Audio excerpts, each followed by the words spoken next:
Who's dropping by today?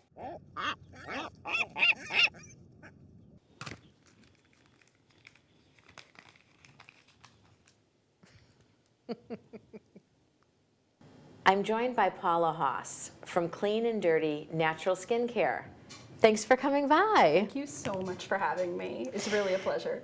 Well, the way I found out about you, and I mean, you are the queen of Plymouth this year, you realize. Wow, Or maybe so kind. the queen of the South Shore? I don't know, because No. your claim to fame, at least in the general public sphere, is that you are the winner of the Rockland Trust Small Business Big Dreams contest, right? You got it. And Yeah. how many people entered? So I believe there was 89 entries. So the first round of voting was through YouTube. I believe there was around 88, 89, 90 entries. I know there were more people that entered, but that's what it came down to. And then from that, there was YouTube voting. So there was, I believe, 1 week of social media voting where it was just all hands on deck, getting everybody from our community, from basically the entire world, anybody that had interacted with Clean and Dirty, to give those videos thumbs up, and just daily marketing, daily pushing. And then after that were announced the top 3. So the top 3 went to the final round. Wow, kind of like Shark Tank almost. Exactly like Yeah, Shark Tank. yeah, exactly. I think they weren't Except allowed they to weren't use- as mean. They weren't as No, mean. they were so No. kind. Yeah, I was actually, when I went in, I was really nervous that they were going to, that the judges were going to like put on that Shark Tank persona. So I was prepared for that. Yeah. But thank goodness they weren't. Yeah. So tell me about Clean and Dirty, the company behind the award winner. So Clean and Dirty unofficially was started about 5 years ago. I have 2 little girls, and when my oldest was just a little baby, I had sprayed a conventional sunscreen all over my body, something you would get at any drugstore, and she was teething. I just kind of put her on my shoulder, and the little girl, she just started, just licking my shoulder and biting on it, and I just thought, oh my gosh, this poor thing is... She's being poisoned. Yeah, she's eating basically all the chemicals that I just put all over my body. So I was on maternity leave. I had a little bit of extra wiggle time, and I mean, as much time as you would have with a newborn, but which actually isn't that much. So I looked on Pinterest, I looked on Google, how can I formulate my own natural sunscreen? And it really wasn't... How can you? It really wasn't that crazy. It was shea butter, cocoa butter, coconut oil, beeswax, non-nano zinc oxide, which is the sun protection, and then essential oils for scent. So That's not that big a deal, it's is not it? that big of a deal. Yeah. So why are we buying sunscreen with chemicals? Well, there's a little more to the story. Okay. So I formulated it. I tested it on my family, on myself, and it worked amazing. And I put it on Facebook, and I just said to my friends, who wants to buy it? Because I had to buy everything in bulk. So I probably had like a dozen or so units, and I sold through it. The next season, this was just a hobby. The next season, everybody said, are you making the sunscreen again? And I said, sure, I'll make another batch. Made, twice that batch, sold through it. The following season, Yeah. so 3 years in, I was pregnant with my second daughter. Again, right about to go on maternity leave, and everybody was asking to purchase the sunscreen. So I actually had to leave on maternity leave early for medical reasons, and I had, I think, about 4 months until my second daughter was about to be born. So I formulated the sunscreens, and at this point, all my friends knew about it. And I had friends all throughout the world asking to buy it. I had military families, on base in Korea asking to buy it. So Of course you did. of course. I mean, it was wild. So I had a background selling on Etsy. Are you familiar with Etsy? Sure, Yeah. yeah. So I had a background selling on Etsy. I have my background in marketing and communications management. And I just said, I'm just gonna start an Etsy store. So I needed a name. So you were using Etsy. I was using initially. Etsy. Yeah, and actually the majority of our sales are still either through Etsy or through our e-commerce platform. Okay. And I just put the sunscreen on there, and I thought, I was literally just sitting on my couch one night. I think I was, My oldest was in bed, and I was, 7 months pregnant. Summer was coming up. I was hot. I was just laying on the couch, and I thought, clean and dirty. It just came to me. And the logo was not too different than what you see now. And honestly, the company was born within about 2 to 4 hours in one evening. The funny part of the story is about 1 month in, someone messaged me, and this was just a friend, it was just a good Samaritan, and they said, you can't sell sunscreen. Mm-hmm. Oh. Yes. So sunscreen, so in the United States, skincare is kind of the Wild West. The FDA has certain regulations, but it really is up to the consumer to figure out what they are putting on themselves, which is amazing for our company because our customers trust us and our consumers trust us and our community trusts us. They know the ingredients we put on there. But the only thing that is truly regulated by the FDA in terms of like the skincare are things that have medical claims on them. So sunscreen, SPF is a medical claim. So in order to sell it, so what do you call it? Sun balm? we had to discontinue it. We had to discontinue Oh, come on, you can find a way around it. It's tricky and don't get a sunburn cream. Right. Trust me, Mary, we tried it all.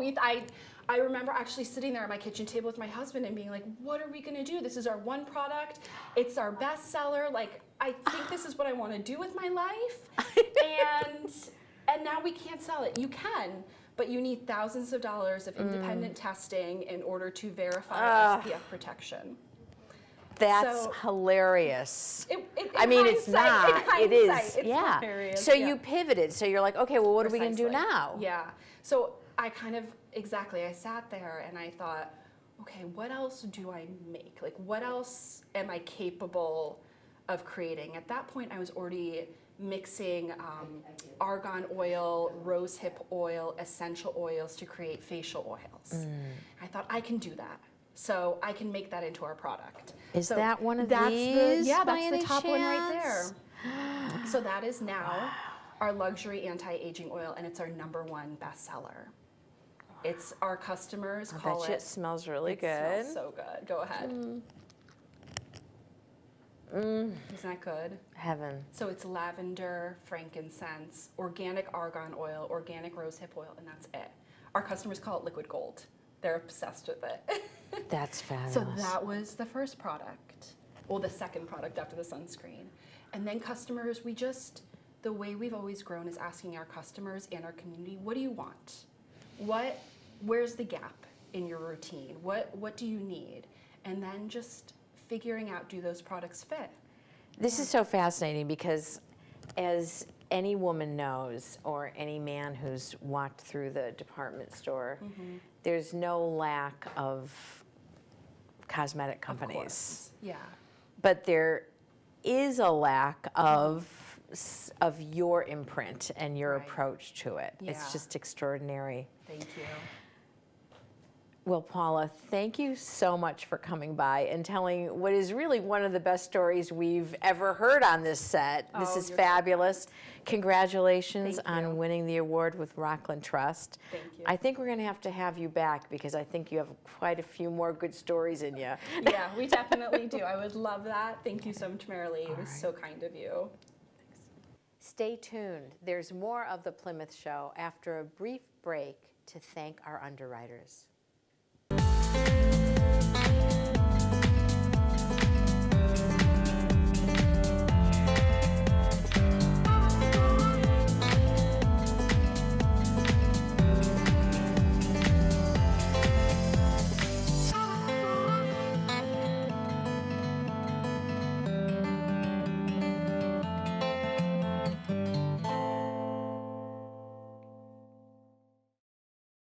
I'm here with Judith Bowman from Protocol Consultants International. Thanks so much for coming by. Well, thank you for inviting me, Marilee. It's a pleasure. Well, tell me about your company. Thank you. So Protocol Consultants International is my company, and which I founded 25 years ago. we take everyday business situations and show professionals at all levels how to leverage those as standalone opportunities to show respect while at the same time earn respect, show they know the difference, and make a difference at home, at work, and hopefully perhaps even for mankind abroad. What a lovely idea for a business. Thank you. Thank you. Yes. How did you get into this business? So, thank you. I actually although I have a background in sales and marketing, I was brought up in a very formal environment, family of 5, and although my father came from very humble roots, he became a very successful commercial and industrial real estate broker and developer. So he was out and among with judges and lawyers and bankers, come back and sort of teach us, and shaking hands and making eye contact, and gentlemen stand, serrated edge goes in. And so this was just really ingrained in all of us. So that when I graduated from Boston College, I went out and found myself in the world of sales, of intangibles, and across the table from many CEO type people. And I saw what I refer to as the banjo grip. With The banjo grip. with Tell the fork me more. and knife, the fork and knife. You know, I was like, oh my, this is the president of ABC company, and they have forgotten, or maybe they don't know, we're never taught how to hold a fork and knife. So I thought to myself silently at the time, there's a need to teach, remind, reinforce, because none of us are ever born knowing anything. And so I had the opportunity to start my business once I had my son, and I started the Etiquette School of Boston, teaching the basics of etiquette and dining to children, teens, and young adults. Oh. And unbeknownst to me, because one-on-one I could speak with anyone, with a group I was petrified. So I thought I'll work with the children, make all my mistakes, and they won't know. Exactly, right? So, so I was, unbeknownst to me, in one of my young adult classes was a reporter, a local reporter in Boston, who ended up writing a story which landed on the front page of one of our local papers, headlined something to the effect, "Local woman makes business teaching manners to children." A couple of really exciting things happened, Marilee. One, the paper sold out. Two, I ended up with a trial one Q&A, which ended up in a 10-year run every week for the Pulitzer Prize winning Eagle Tribune Publishing Company, Q&A. And the third was I received 3 calls from 3 individual Fortune 500 CEOs themselves. Come on. Basically saying, can you do for us seasoned executives that which you do for the children? So I wasn't ready to go corporate, but you know, someone says, Marilee, can you do? You don't say, you say, sure. I'll figure it out. And figure it out, exactly. So I said, sure.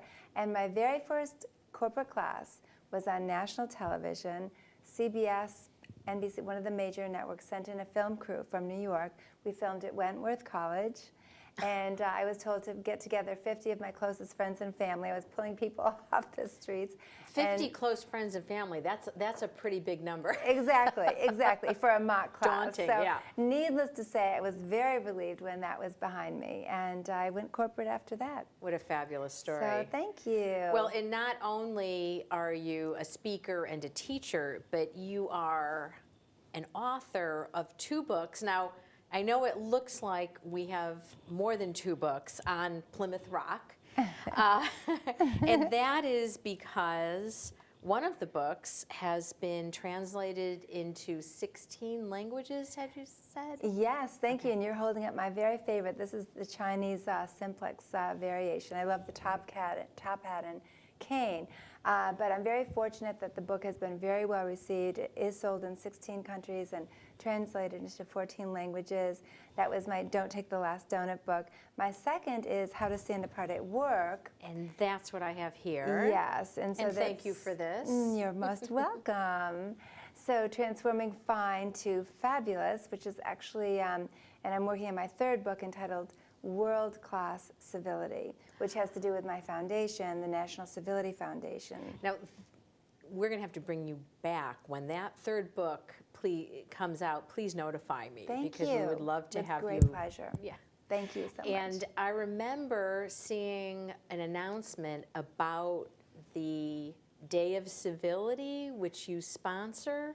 Yes, in fact, if you have, So Day of Civility, so this was a dream of mine. I've never actually held a proclamation before. Hear ye, hear ye. Exactly, exactly. So this is official. Governor Baker has embraced this. We are launching our 3rd annual Massachusetts Day of Civility the Saturday before Thanksgiving. It was announced last year by Congressman Keating during opening ceremonies of the Thanksgiving Day Parade.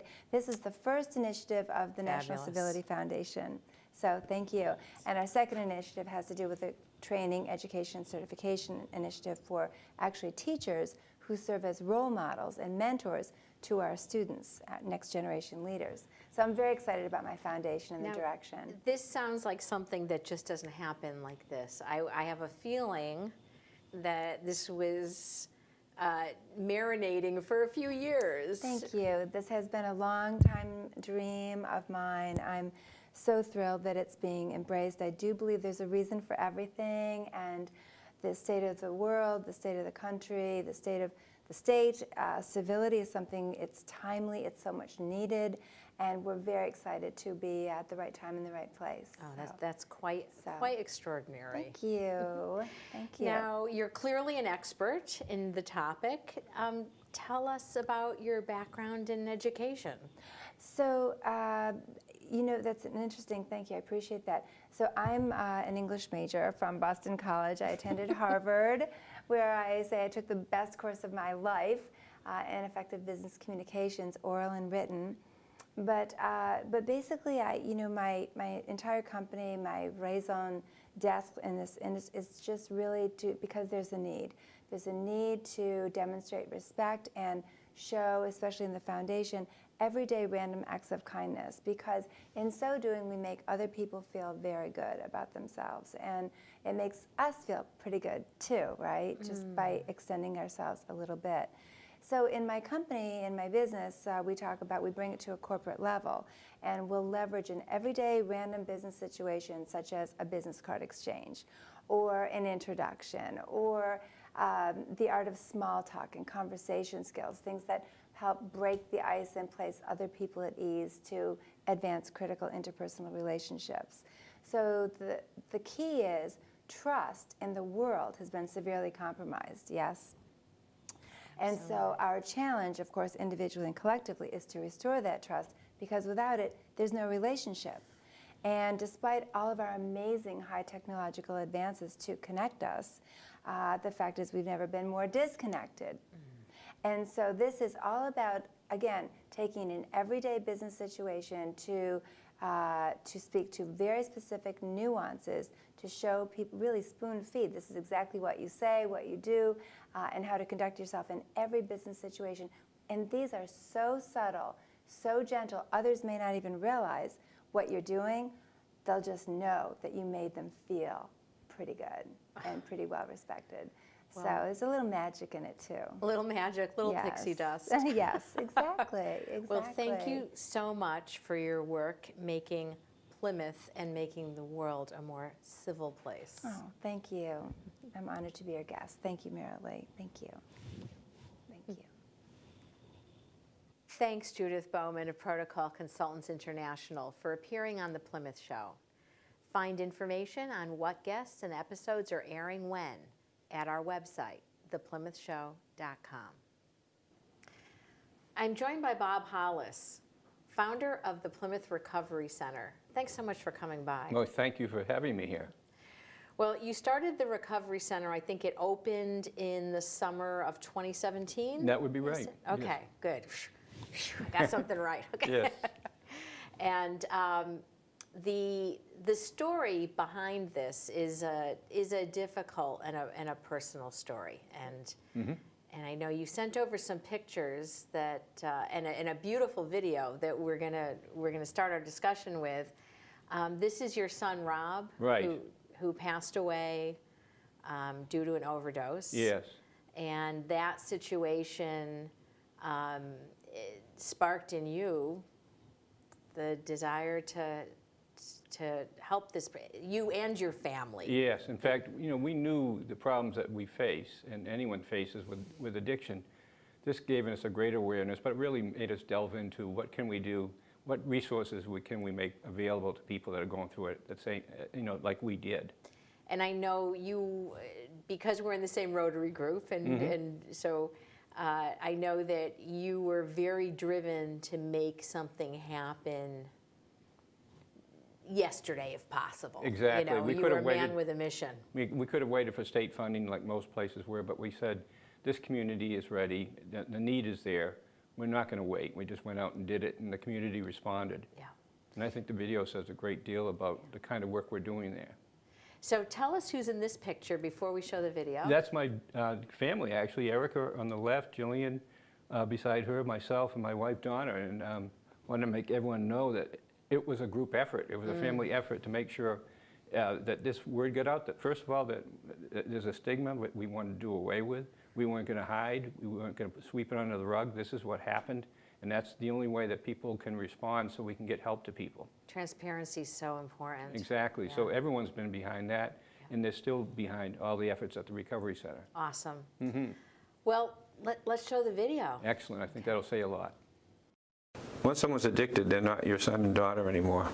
The drug is taken over, and until you bring that back, you can't believe a word they say because they're not in control.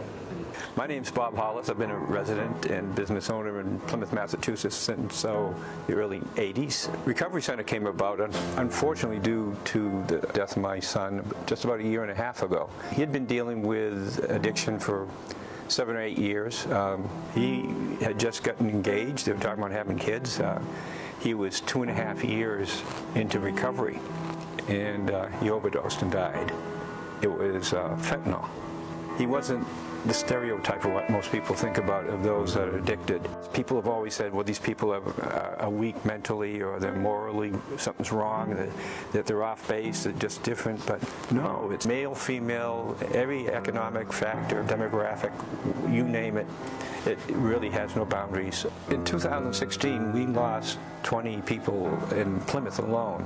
We lost 2,069 in Massachusetts, and that doesn't even count all the people that are going through addiction and all the people that are impacted by that. So we said we need a place that not only gives the help on the long-term recovery, but is the resource center that when people are in that kind of a crisis, they can come in and get some help and get immediate help. In February of 2017, I formed a nonprofit. We thought that the state would have some money to help us out get going. It wasn't happening, and I said we couldn't wait. Most people were saying, let's wait and write a grant and have it done. I said, we're not going to wait. The time is now. We don't want to lose one more person. We opened July 1st. We raised $125,000. It's working. The people who work here are in recovery, so Dan has already lived it, and he can tell you, and he can work with people because they can't fool him. If I'm not working on myself every day, like just really trying to like get after my recovery, I'll fall into those old behaviors, and my life will become unmanageable without even using drugs. Getting up in the morning, getting dressed, coming to work, helping other people yeah, achieve recovery and things like that gives me a sense of purpose. I know what I'm here for now, you know, I know why I'm here. Fighting addiction can't be done with just one method. It has to be a number of things that get involved between the clinical, the physical part of that, and the medication if it's needed, the spiritual parts. That all comes together here at the recovery centers. These type of centers work. We're losing a generation. If we don't do anything about it, we're going to lose that generation.